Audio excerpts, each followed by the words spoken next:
قبر میں صرف اور صرف عمل جائے گا. بلند و بالا کوٹھیاں، عالی شان محلات، اونچے اونچے مکانات، مال و دولت، بینک بیلنس، وسیع کاروبار، بڑے بڑے پلاٹ، لہلہاتے کھیت اور خوشنما باغات، یہ سب ساتھ قبر میں نہیں آئیں گے. حضرت سیدنا عطا بن یسار علی رحمت اللہ الغفار فرماتے گے جب میت کو قبر میں رکھا جاتا ہے تو سب سے پہلے اس کا عمل آ کر اس کی بائیں ران کو حرکت دیتا اور کہتا ہے میں تیرا عمل ہوں. وہ مردہ پوچھتا ہے میرے بال بچے کہاں ہیں، میری نعمتیں، میری دولتیں کہاں ہیں؟ تو عمل کہتا ہے یہ سب تیرے پیچھے رہ گئے اور میرے سوا تیری قبر میں کوئی نہیں آیا. حضرت سیدنا علامہ جلال الدین سیوطی شافعی علی رحمت اللہ الکافی شرح الصدور میں نقل فرماتے ہیں جب انسان قبر میں داخل ہوتا ہے تو وہ تمام چیزیں اس کو ڈرانے کے لیے آ جاتی ہے جن سے وہ دنیا میں ڈرتا تھا اور اللہ عز و جل سے نہ ڈرتا تھا.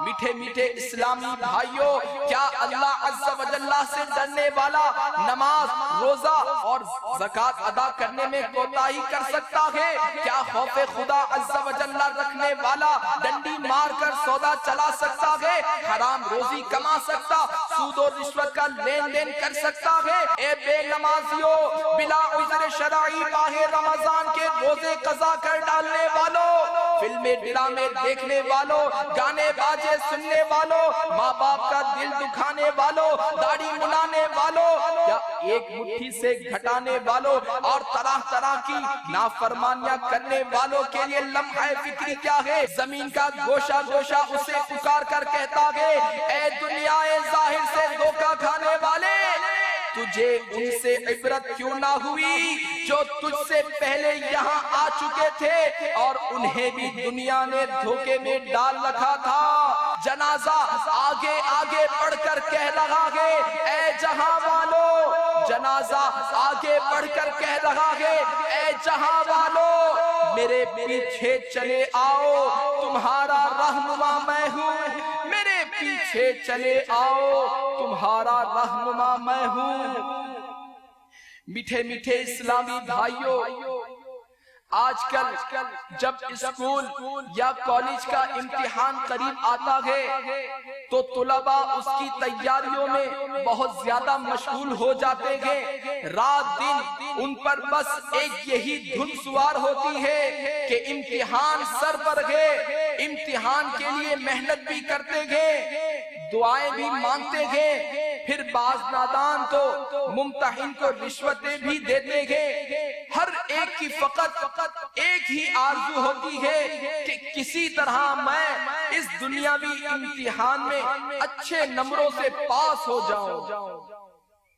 اے دنیا کے امتحان کی تیاری میں کھو جانے والوں، کاش آپ کو اس بات کا احساس ہو جاتا کہ قبر کے سوالات امکانی نہیں بلکہ یقینی ہیں، جو ہمیں اللہ عز و جل کے رسول مقبول بی بی آمنہ رضی اللہ تعالی عنہ کے مہدی پھول صلی اللہ تعالی علیہ وآلہ وسلم نے پیش کی ہی بتا دیے گئے، اس کے جوابات بھی ارشاد فرما دیے گئے. ہائے افسوس، قبر کے سوالات و جوابات کی طرف ہماری کوئی توجہ ہی نہیں. آج ہم دنیا میں آ کر دنیا کی رنگینیوں میں کچھ اس طرح گم ہو گئے ہیں کہ ہمیں اس بات کا احساس تک نہ رہا کہ ہمیں مرنا بھی پڑے گا.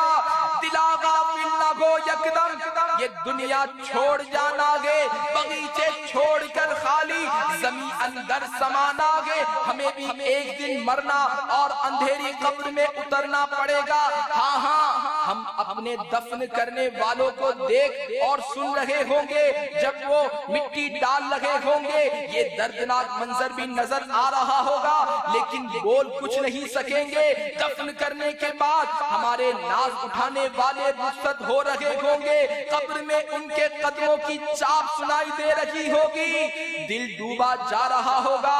اتنے میں اپنے لمبے لمبے دانتوں سے قبر کی دیواروں کو چیرتے ہوئے خوفناک شکلوں والے کالے کالے مہیب بالوں کو لٹکائے دو فرشتے منکر نکیر قبر میں موجود ہوں گے. ان کی آنکھوں سے شعلے نکل لگے ہوں گے. وہ سختی کے ساتھ بٹھائیں گے اور کڑک یعنی سخت لہجے میں سوالات کریں گے. دنیا کی رنگینیوں میں گم صرف دنیاوی امتحان ہی کی فکر کرنے والوں, فلمیں ڈرامے دیکھنے والوں, گانے باجے سننے والوں, داڑھی مڑانے والوں یا داڑھی کو ایک مٹھی سے گھٹانے والوں, اپنی اولاد کو شریعت و سنت کے مطابق تربیت نہ دلانے والوں, مذہبی رنگ نہ چڑھ جائے اس بری نیت سے اپنی اولاد کو سنتوں بھرے مدنی ماحول اور دعوت اسلامی کے اجتماعات سے روکنے والوں, اللہ عز و جل ناراض ہو گیا اور اس کے پیارے محبوب صلی اللہ تعالی علیہ وآلہ وسلم روٹ گئے اور گناہوں کے سبب معاذ اللہ ایمان برباد ہو گیا. تو کیا بنے گا؟